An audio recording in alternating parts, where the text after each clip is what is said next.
Chris, to get 2 here, I mean, how do you kind of process it? It was a battle in both games, but especially this one in the fourth quarter, the way it hung around there.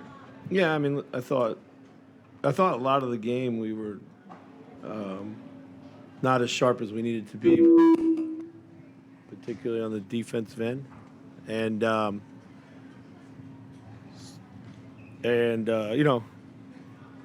obviously the big third quarter was huge. I thought we came out at halftime with the type of focus and intensity and purpose on offense and attention to detail on defense is what we needed from the start. But for the most part, I thought we were lucky to be just down a bucket at halftime. I thought we could have been down more. Thankfully, Ant makes the end of the half 3 to keep it a little bit tight. So.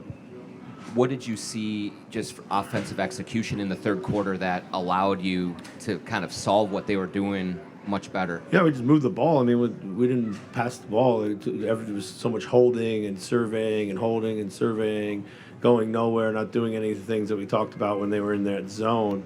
And then we just got better ball movement and made them chase it around, and then got it to the other side of the floor. Just the basic stuff that you need to do when teams are playing the zone. So, but it was not there in the first half for sure. So. You mentioned maybe lucky to be knocked down more defensively. What were some of the adjustments? What was the message at halftime? I mean, the message at halftime, I thought we were shortcutting our game plan.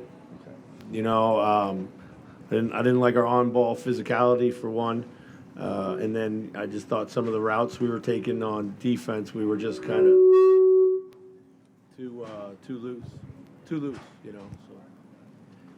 So. Chris.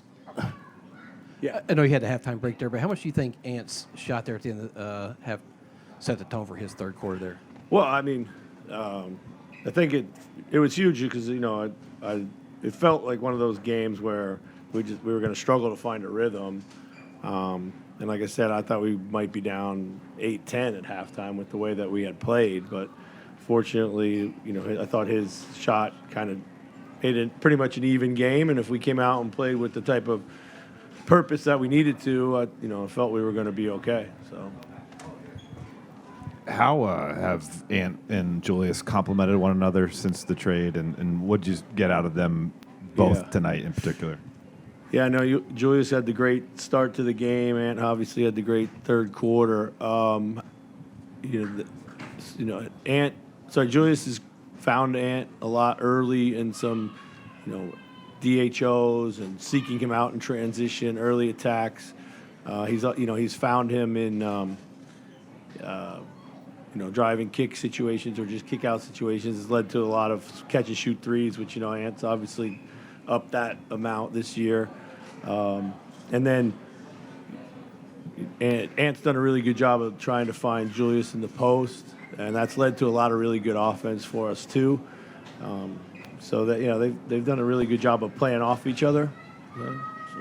Chris, they got a lot of offensive rebounds and a lot of second chance points in the first half. McDaniels in particular had 1 rebound in the first half and a dozen in the second. What kind of adjustments were made? Was it just effort, or was it was just go? I thought we were just kind of doing 85% of the job out there in the first half. We needed to finish the plays off, but we knew that they were going to be all over the glass, and they were. And we just didn't go pursue enough. So it was no adjustment. It was literally just we had to lock in and had to finish plays off. Whether it was getting rebounds, whether it was winning a one-on-one battle at the end of the move, that type of stuff. So. How do you approach that with Ant? In the first half of the game, it seemed like he was kind of floating through defensively, and then in the second half, he looked super engaged defensively, and his offense came with it. I think he was one of the guys that was most vocal at halftime and realized what was going on out there and how we needed to be better. So it started with him really, and setting the tone. So. Any other questions? Thanks, Coach. Thanks.